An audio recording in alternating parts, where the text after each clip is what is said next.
Welcome to Square Notes, the Sacred Music Podcast. Your chance to learn about the teachings of the Catholic Church on sacred music, both in theory and practice.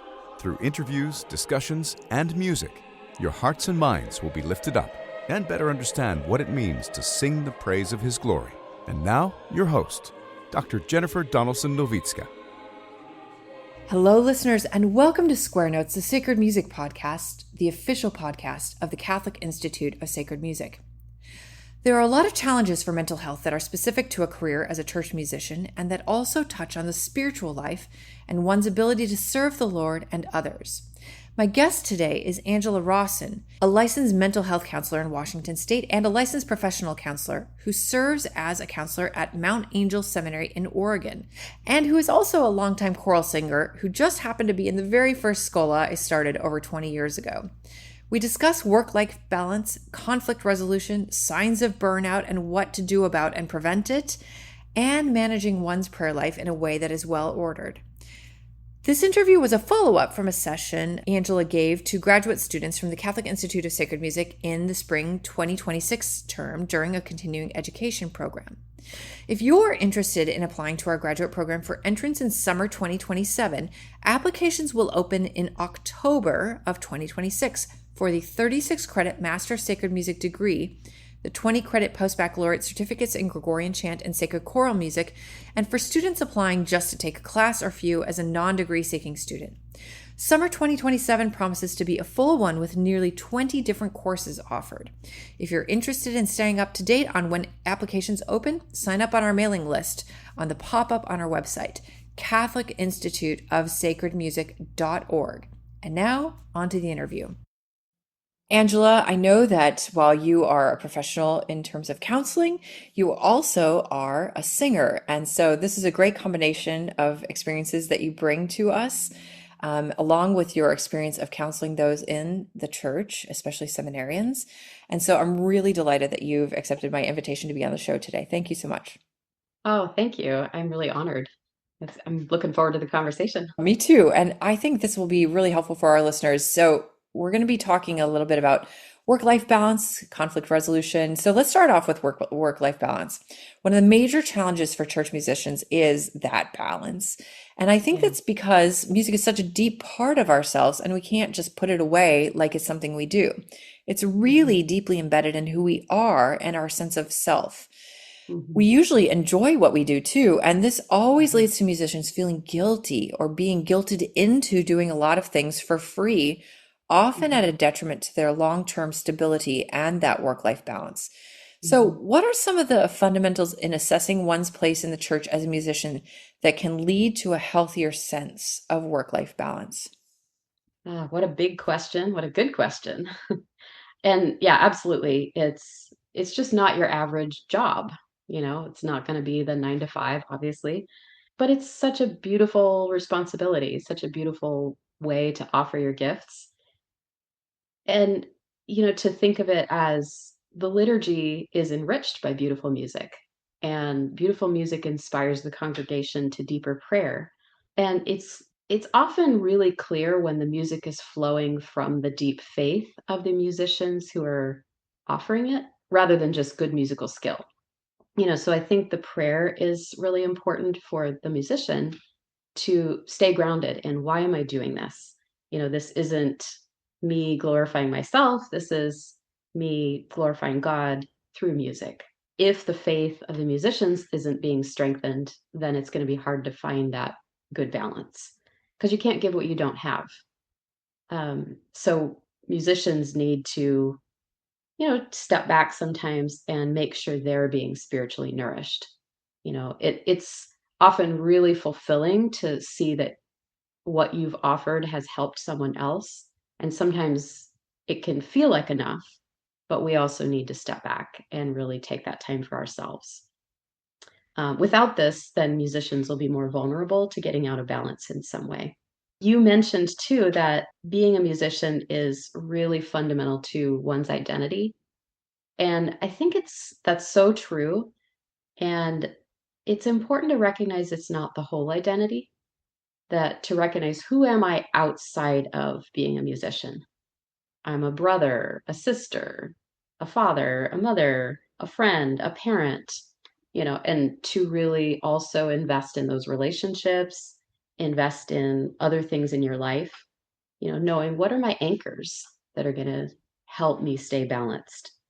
Things like physical activity, time with loved ones, having some fun, taking care of whatever other business in your life you need to.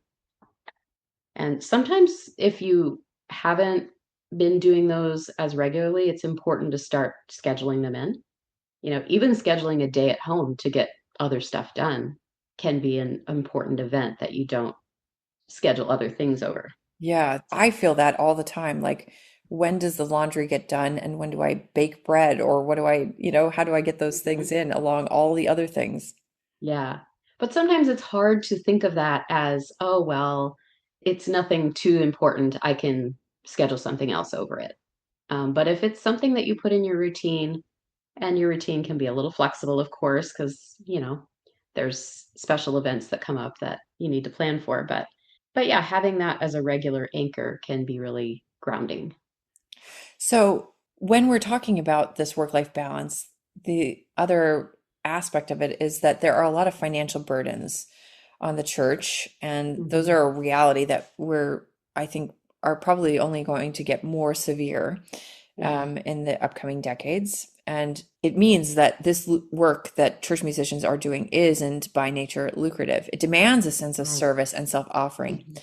And sometimes people working in the church can go too far in demanding that their every need be met or that they never be asked to do something with generosity. Do you observe any tendencies in people that tend to assert too great a sense of personal space and time, making them rather fragile in bearing the real demands of working for the church?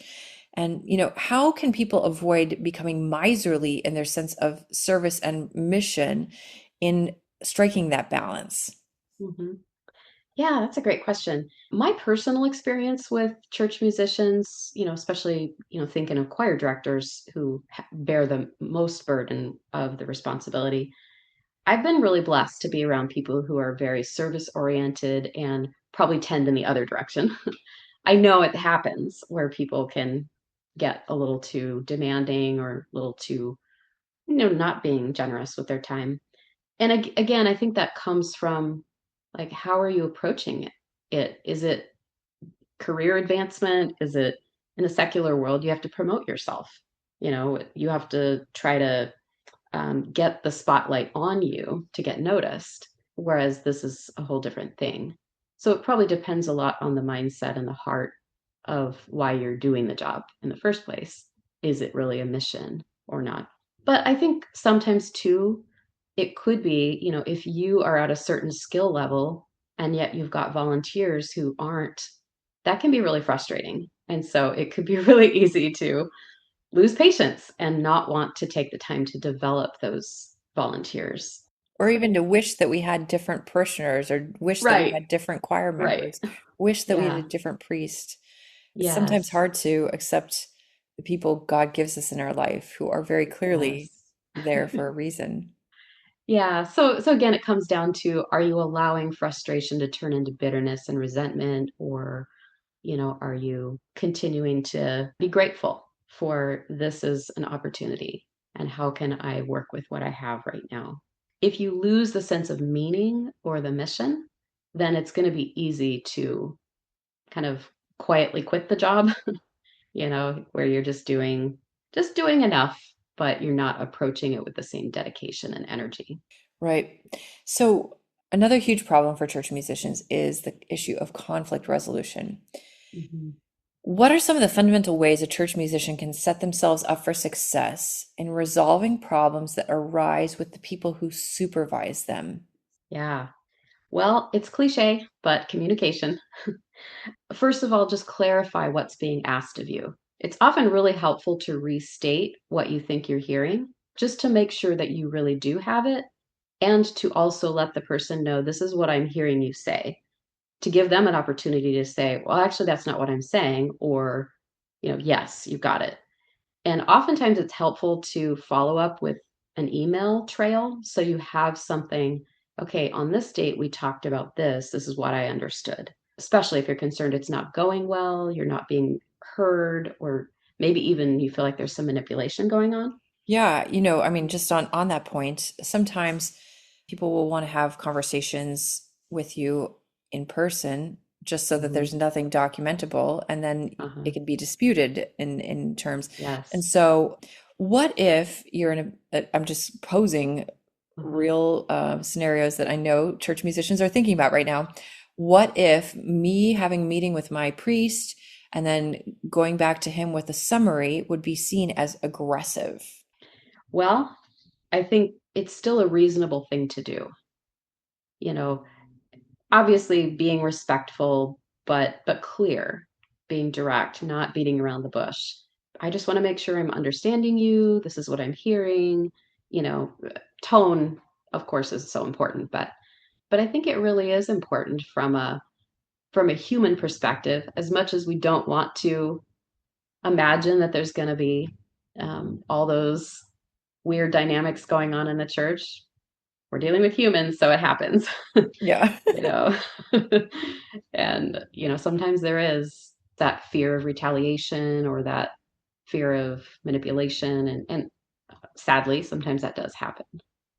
If your supervisor's asking something of you that seems unreasonable or is different than what you've agreed on, go to them as soon as possible to clarify it.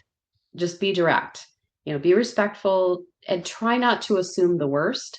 Don't go in imagining that they're out to get you or something. If you need to process it with somebody beforehand, a trusted person, if you even need to script what you need to say, that's totally fine. Just to kind of say, how can I be clear and respectful, but yeah, really get this handled.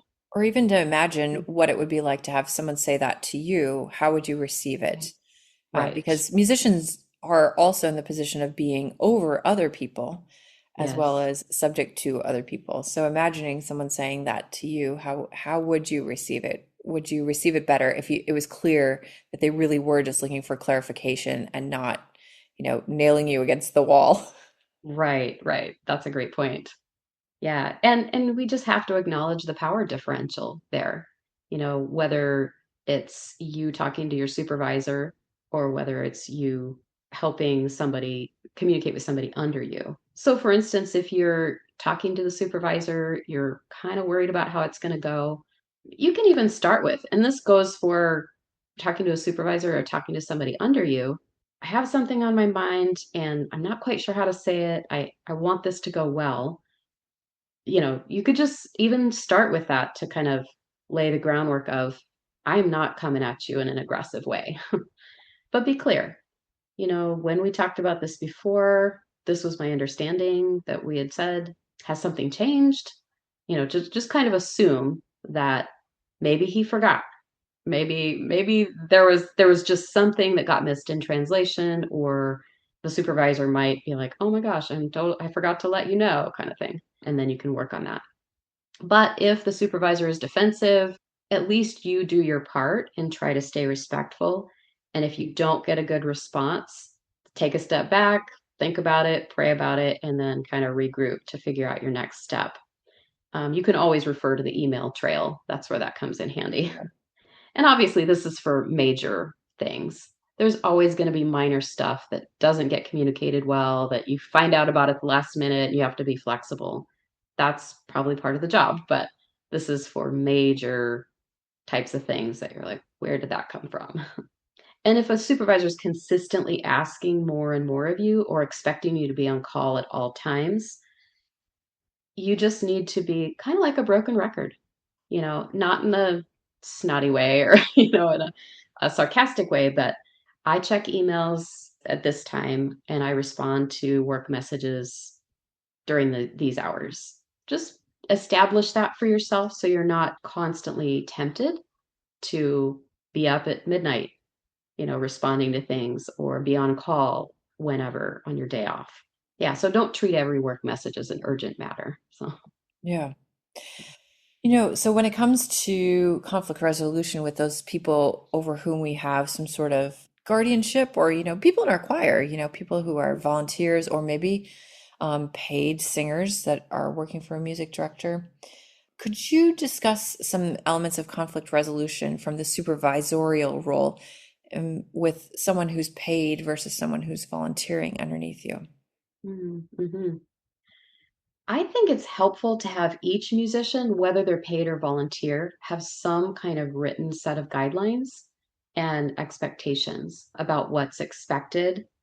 Obviously with paid, you would most likely have that. But I remember several years ago at our parish, we started doing that because there were some issues happening in the choir, and we realized we didn't have anything written down. And, like dress code and what level of commitment is expected and, how you should handle something if you have concerns. And we haven't come back to that, but I thought it was a really good step that even volunteers need to understand, there are certain expectations. So I think that's a good start. And it's also important to think ahead about how you will handle it if somebody's being disruptive. Almost every choir I've been in, there's been one person who's like a quasi director who's always correcting everybody. Oh, watch your dynamics. Oh, we're not pronouncing this right. And so if somebody's consistently dominating the choir practice, or this is how we've always done it, we need to do it this way, and, correcting you in front of everybody, definitely pull them aside later, not in front of everybody, and directly talk to them about it. And, again, respectful but firm. You can't just hope it'll go away. You can't just sort of avoid it and like, maybe it'll get better. No, it won't. So yeah, if you need to script it out, go for it. And again, if you don't like these type of conversations, you can let the person know, hey, I want to talk to you about something and I'm a little nervous about it, but I want it to go well, because I value our relationship or something like that. And focus on behaviors, not on motivations. Don't assume that they're trying to take over the choir and they have no respect for you or whatever. Just focus on what they're doing. So when you correct the choir a lot during our conversations, it sends a confusing message about who's directing. If you have concerns, I prefer that you come to me privately and tell me if you think I'm missing something. So ask directly for what you want, but don't assume why they're doing what they're doing. They might still get defensive, but at least, you've tried to do your best to be respectful. Also consider just asking them using open-ended questions like, um, how do you think the choir's going? And, give them a chance to express. Maybe there's something on their heart. Maybe they miss the old choir director that was there and they're having a hard time with change. And if you're able to be compassionate and let them speak a little bit, can you tell me more about that? Oh yeah, that must have been hard. If you're able to approach it with that kind of heart, that might help soften any differences and difficulties they're going through. One of the things that music directors encounter sometimes is that, especially if they're new to a parish, they have established musicians who have been there for a really, really long time. Mm-hmm. And especially if the music director has been hired with a mission and has a priest backing of doing something different from how the music program has gone in the past. Still, there can be, in my observation, sometimes really unhealthy attitudes of ownership of Mm-hmm. the music at Mass by people who Yes. feel entitled to be owners simply because Yes. they have volunteered for so long. Mm-hmm. And it can be really hard to figure out when to address those issues with the new music director and the longtime musician, and Mm-hmm. precisely how to conquer what really is a spiritual problem of a lack of understanding of the musician's role of service in the sacred liturgy rather than an unhealthy sense of my music, my way, Mm-hmm. my timeline, my repertoire, all those sorts of things. What would you say Mm-hmm. to someone facing a conversation like that? Yeah. Yeah. I think probably initially it's going to be a little bumpy and it might not just be one conversation, but I think it's helpful especially if the director is coming in and implementing something new, to communicate clearly what the plan is as much as he or she knows it to the whole choir, but also if there's specific people that are really struggling with it and like, this is not how we do it, and this is not our way, then to be patient with that and see if they will eventually get on board. I mean, yes, directly address things if they're outright not cooperating and confronting you, especially with the whole choir. But, really be understanding and see if you can have those one-on-one conversations, or maybe even if the whole group is struggling, maybe even have a conversation with the whole group about, I understand this is a big change and change is really hard, and allow them to express some of that frustration. Sometimes some people will get on board, but not everybody. Some people will choose, like, I don't want to do this anymore. And you have to let them go if they choose to go. I think every time, whether it's a musician coming in or even a new parish priest, there's always this upset that happens. Some people choose to leave, and that's okay. We have to understand that that's their choice. A lot of it too depends on how the change is presented. Is it, well, we're not doing this anymore, kind of, this is it, get on board or not kind of thing. Obviously, that's going to be a little harder than if you give a little bit of a transition and kind of gradually introduce some changes and explain here's why we're doing the changes. And Yeah. maybe even if it's coming specifically from the priest, maybe have the priest come in and talk with the choir and give his perspective too. It's always hard if the priest is kind of just dictating, tell the choir this, and isn't really connected. And so the more relationship there is, the easier it is. Yeah. You've said something about in terms of allowing people to express their thoughts and maybe even their frustrations. And I think this is an important issue for both priests and music directors, that a lot of times people who have very strong thoughts might not be really thinking with the mind of the church, or thinking with other people's best interests at heart, or they might not know very much actually about sacred music and the liturgy. It's possible to do music for a long time and not really have a lot of education on things in the parish. And so that idea of allowing people who don't know as much as they should to express their thoughts can seem really intimidating, either for a priest or a music director, or really maybe that you're setting them up to pontificate when they really don't know. They have a lot to learn. And so what are some boundaries you can put around an experience like that allows someone to honestly express their thoughts and maybe even assert things that are misunderstood or wrong, without feeling like they are being allowed to be in charge of those things or direct how things will go by how noisy they are? For the most outspoken people who are pushing back the most, probably the one-on-one is going to be more effective than allowing that to be in the group setting, because it's easier for the group to kind of follow along with whoever's loudest, or at least not speak up if they're not as likely to push back. So addressing it one-on-one is probably a little easier to have those boundaries. But again, by allowing them to express doesn't mean you're agreeing with them. You have to still stay with the same message. And how are ways that you can communicate? Like, what are some things that someone who's nervous about having this kind of conversation can say to signal that that person is being heard, but that they're not going to get their way? Right. I mean, I think, first of all, as you're listening, the more you can every now and then put into your own words what you hear them saying. This is a good active listening skill, where you say, so it sounds like you're having a really hard time with this change because you've been doing it this way for 20 years, and that lets them know you heard it, or they can maybe correct something if you didn't get it completely. And if they're expressing whatever, I think for a little while it's appropriate for you to, I can understand how that would be really hard to have this kind of change. And then you need to also be the speaker too. Don't just let them run the show and be pontificating everything and just venting all the time.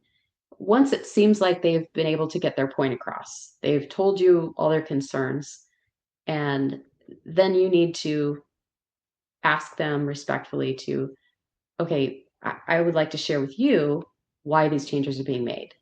Here's the conversations we've had, and here's what we're following as far as the guidelines for sacred music, and share some of those specific things.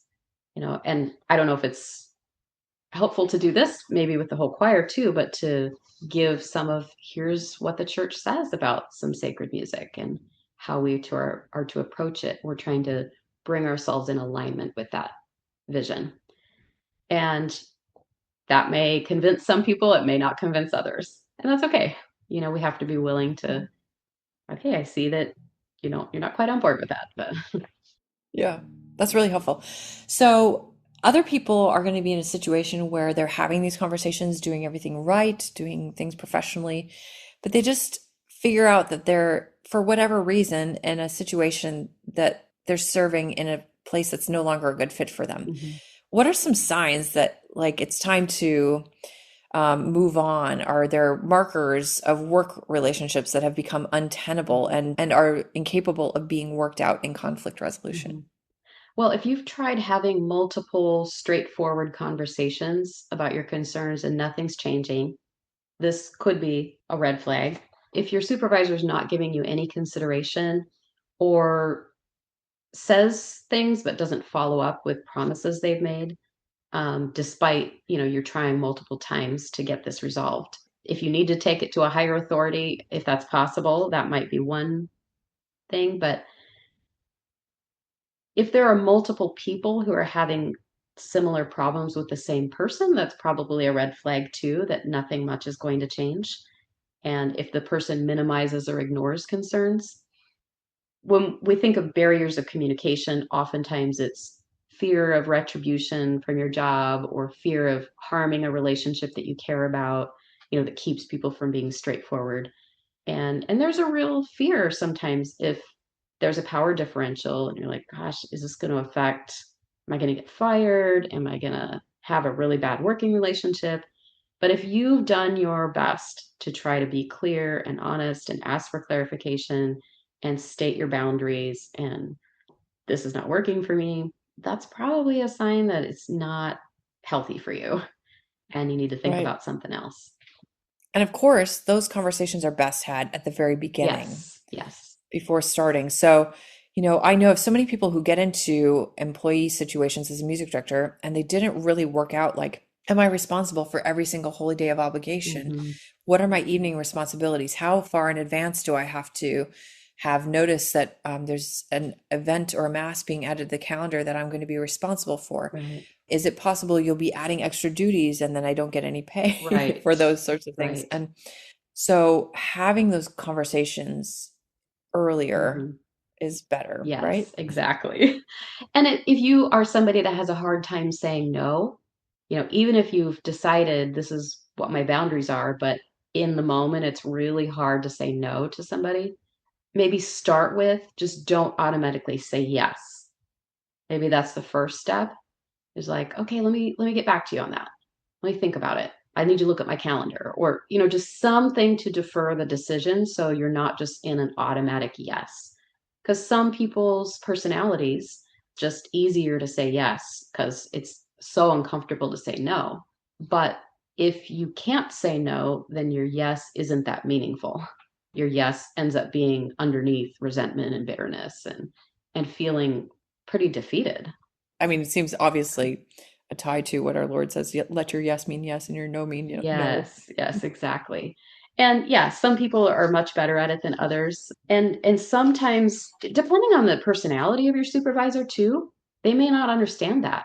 They may be somebody who has a hard time or has no problem saying no, so they just assume everybody else is the same. So it might not be any malice, but you might just have to adjust your style of communication to be more, you have to stretch yourself to be more assertive with some personalities. Otherwise, they'll run over you without realizing it. But don't just think, just because you said, let me think about it, whatever, you still have to make a decision. You can't just hope it'll go away. you have to actually decide, and if you really reflect on it and you're like, I really don't want to do this, or this is not what we agreed on, or this is going to mess up, I had vacation plans or whatever, then that's probably a good sign you need to decline whatever's being asked of you. And you don't need to give lots of reasons. You just say, no, I'm sorry, I can't do that. Just keep it really generic and brief, and you don't need to justify or explain. I need a little bit more notice in order to plan something like that. And Yeah. again, this is dependent on those early conversations, like you said. Was it discussed ahead of time that you needed to be available for every funeral, every wedding, every special event? So definitely clarify that ahead of time.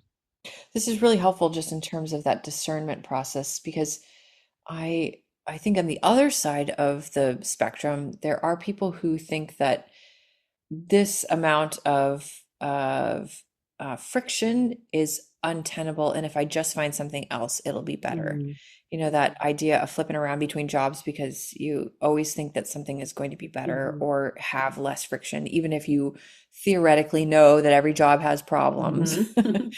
You know, sometimes you feel like you can avoid it, and just making that determination about what is a normal, predictable, acceptable amount of friction Mm, that's yeah. inherent in every job, so that I can resign myself to it and really find flourishing in a situation rather than find discontent by wishing for something else always. Right, right. And if you get clear on what your boundaries are, you decide, okay, this is what I need to recoup and have a day off. And, you're investing in your personal life and you're deciding when you're not going to be available to work stuff.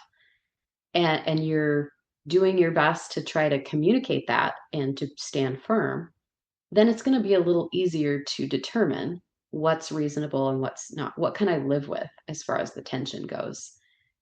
Because it is empowering to be able to know I can say what I need. And, people don't always like it, but that's okay. They get used to it.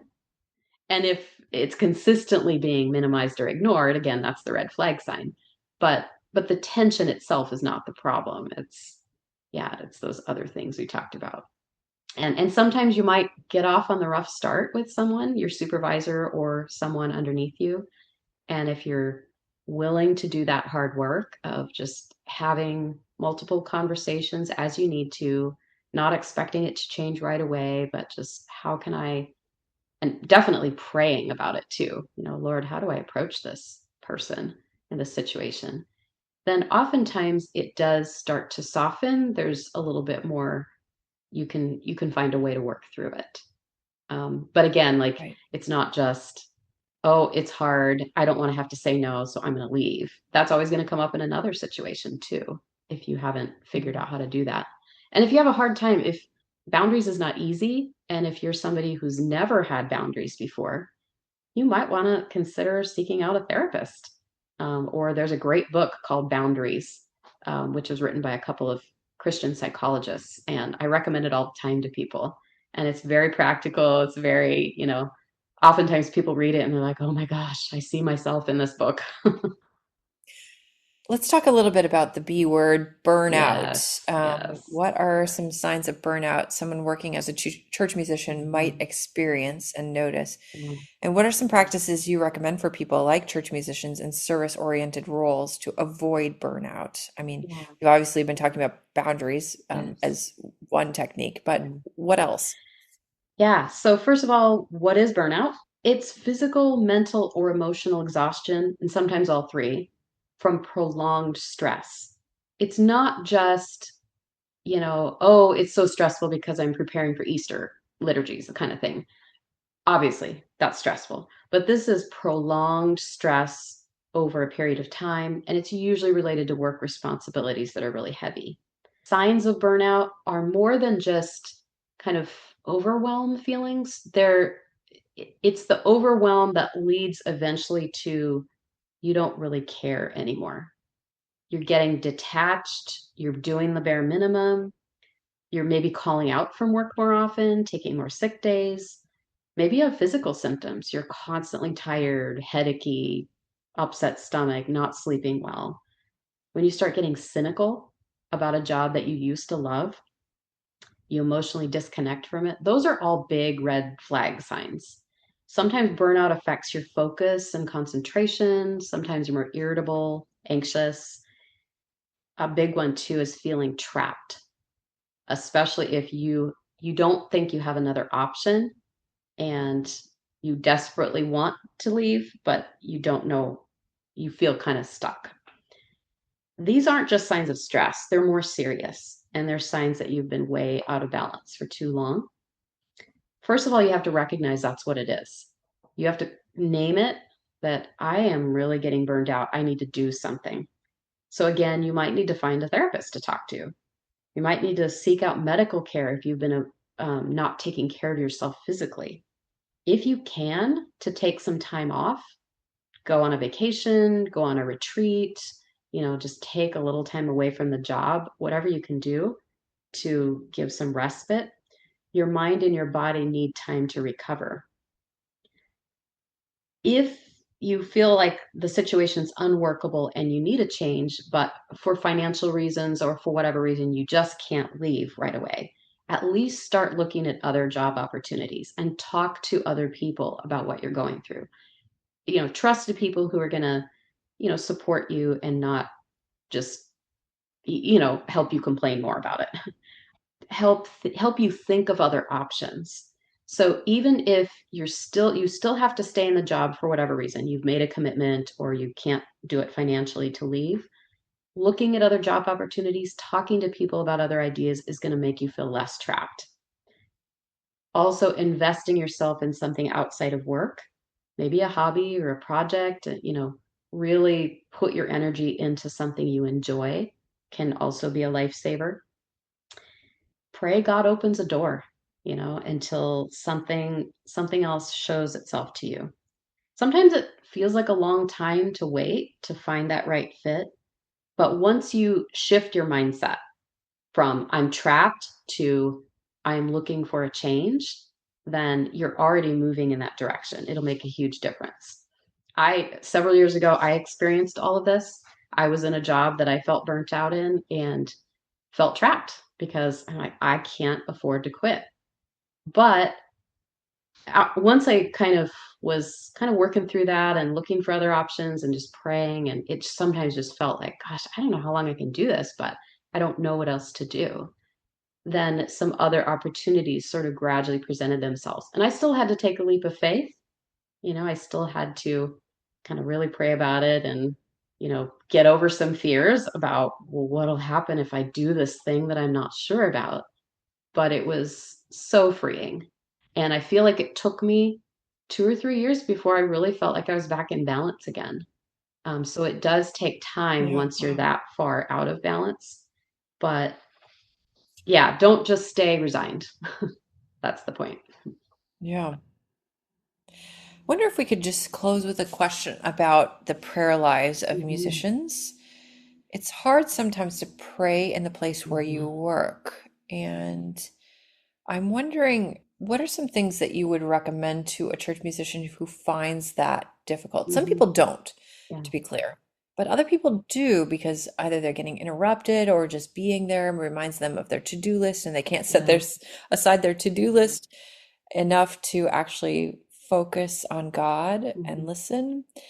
So they kind of tend to a couple of options, either they don't pray at mhm, all or they dissociate from prayer in the liturgy, for mhm, example, when it's their livelihood and they think of it as just mhm, work. It is a challenging thing because being a musician at Mass is a really integral way of actively mhm. participating. And we can turn our attention to God, even as our attention goes to other things as well, in the intention to pray. So that helps keep us centered. But we can also get into that mode where we're really just dissociating. This is me doing work and not praying, and that can be really Yes. unhealthy for Yes. musicians. Please give Okay. us some advice. Well, certainly, during the liturgy, when you are kind of on duty, so to speak, that's a huge challenge. Obviously, there's a lot of cues to pay attention to, music to shift around. You might be directing choir, that kind of thing. And that there are multiple Yes, masses yes, a lot of times. So it's not just like that you have to listen to this responsorial song once or yes. direct it once, but And maybe in my 5 parish, times. the director is also responsible for the sound system from an iPad, which is when I've had to fill in for playing music, it's been like super stressful. So that is certainly a challenge.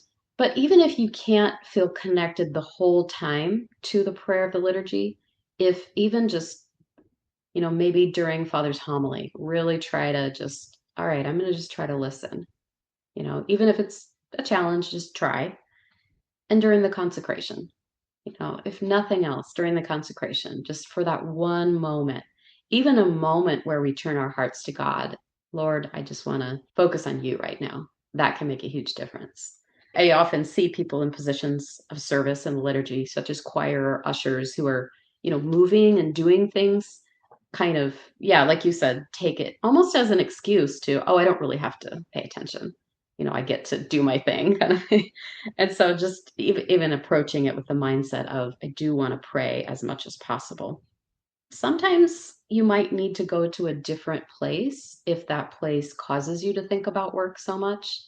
If your church has an adoration chapel, or if there's one at another church, or maybe a shrine or somewhere where it's not work related, you might need to just plan to go there sometimes to pray on a day when you're not working.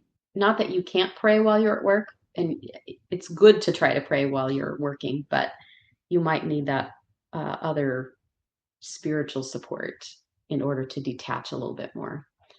It's also good to try to find a different priest than your parish priest to go to for spiritual support, and especially confession, just to keep those relationships more clean. Right. It's hard to confess to the person you've been complaining about that you've Right. been complaining about them. Yeah. And also see if you can find a place in your home, maybe a room or a chair or some place where you can make it more prayerful. That here's where I read the Bible, here's where I pray the rosary, or, any particular way that you like to pray. I'm going to wake up maybe with some coffee and, I'm going to talk to the Lord for a little bit before I start my day.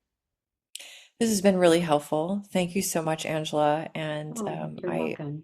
enjoy always singing with you, but I also enjoy getting advice from you. And I'm sure that our listeners have benefited greatly from hearing your advice today. Oh, thank you so much for inviting me. This was lovely. I appreciated it. Thank you. We hope you've enjoyed listening to Square Notes, the Sacred Music Podcast with Dr. Jennifer Donaldson-Nowicka. For more information about this episode, sacred music resources, or upcoming events, visit our website at sacredmusicpodcast.com. You can subscribe to our podcast on iTunes, Stitcher, YouTube, or your favorite podcast app. If you enjoy our podcast, please write us a review on iTunes. This improves our iTunes ranking and helps others find out about the podcast. The music you heard at the beginning of this episode is Hec Dies by William Byrd, sung by the London Oratory Schola Cantorum Boys Choir, directed by Charles Cole from the CD Sacred Treasures of England.